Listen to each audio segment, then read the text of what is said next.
வணக்க நண்பா. நம்ம ஜனநாயகன் எப்படியெல்லாம் சித்திரவதை பண்ணுறாங்க பாருங்க. படத்தை கால கொடுமையாக இருக்குது. அதாவது சென்னை ஹைகோர்ட்டில் கேஸ் போடுறாங்க. அப்போ தனி நீதிபதி அதுக்கு தீர்ப்பு தரணும். யூபிஐ கொடுத்துட்டாங்களா, அங்கே கொடுத்த உடனே மேல்முறையீடு உடனே சென்சார் போர்டு என்னாச்சு, உடனே தலைமை நீதிபதி 2 பேர் விசாரிக்கிறாங்க.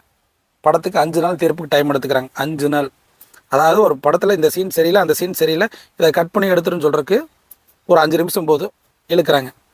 இங்கேருந்து கேஸ் எங்கே போகுது, சுப்ரீம் கோர்ட்டுக்கு போகுது. சுப்ரீம் கோர்ட்டில் அந்த தேதி அறிவிச்சதுக்கப்புறம் அங்கே வரப்போ அதை பார்த்துட்டு அப்போ அது வரைக்கும் சொல்லலை, எங்களுக்கு விருப்பம் இல்லை, நீங்கள் சென்னை ஹைகோர்ட்லேயே பார்த்துக்குங்க. ஹைகோர்ட்டில் 27ஆம் தேதி தீர்ப்பு. இன்னைக்கு ஊரே காத்துட்டு இருந்தது.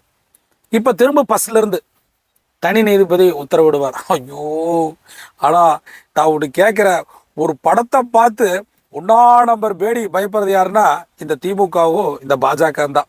ஐயோ, அந்த படத்தை நிறுத்தி ஒன்றும் பிரயோஜனம் இல்லை. எங்களுக்கு நாங்கள் போய் 234 தொகுதியிலையும் நாங்கள் போய் ஒவ்வொரு மக்களை சந்திக்க வேண்டியதில்லை. படமே எங்களை தூக்கி விட்டுருக்கு. நீங்கள் படத்தை என்ன இதில் வச்சு நிறுத்துறீங்கன்னு எங்களுக்கு தெரியல. ஆனால் பார்த்தா என்றைக்குமே 24 மணி நேரமும் ஊடகத்தில் விஜயன் பற்றி தான் பேசுகிறாங்க, இல்லாட்டி படத்தை பற்றி பேசுகிறாங்க. அப்பா ரொம்ப நன்றி இந்த பாஜகவுக்கு.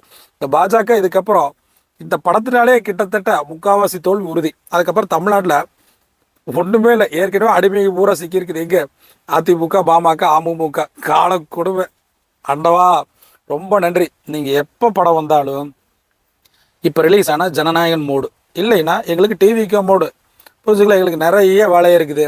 இல்லாட்டி படத்தை இப்போ ரிலீஸ் பண்ணுங்க, நாங்கள் தளபதி விஜயின் டைட்டில் கார்டு போட்டுக்கிறோம். ரிலீஸ் ஆகலையா, எலெக்ஷன் முடிஞ்சதுன்னே முதலமைச்சர் விஜய் நடக்கும். தற்கொலை அப்படிம்பானுங்க. அட முட்டா பயிலே, யாரை தற்குறிங்கிறது ரொம்ப நாளாக பேசலான்ட்டு இருந்தேன். அது இன்னொரு வீடியோவில் பேசுகிறேன். சரி விடுங்க. நம்ம ஜனநாயகன் உங்களுக்கு தெரியும், எல்லாம் எதிர்பார்த்து ஏமாறாதீங்க.